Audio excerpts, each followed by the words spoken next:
am ready. GMA Weather, serbisyong totoo ng GMA News.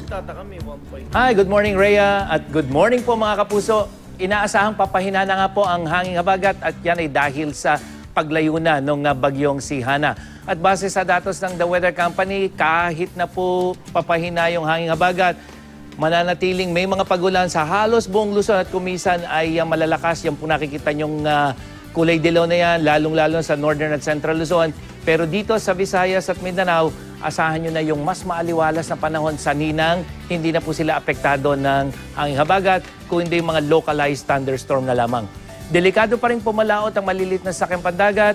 Diyan naman sa lahat ng seaboards ng Northern Luzon, Western, Northern at Eastern seaboard, ayon po yan sa Pag-asa.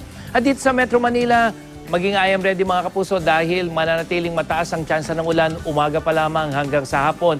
Pero pagdating sa gabi, unti-unti na pong bababayan. At sa mga susunod na araw, asahan pa rin yung mga pagulan. Yan ay dahil pa rin sa unti-unting paghina ng hanging habagat hanggang araw yan ng Sabado. Pero syempre, mas mahihina na mga kapuso yung ulan. Yan ang latest mula sa GMA Weather. Ako po si Nathaniel Cruz. Magplano para sigurado. I am ready. Serbisyong totoo ng GMA News.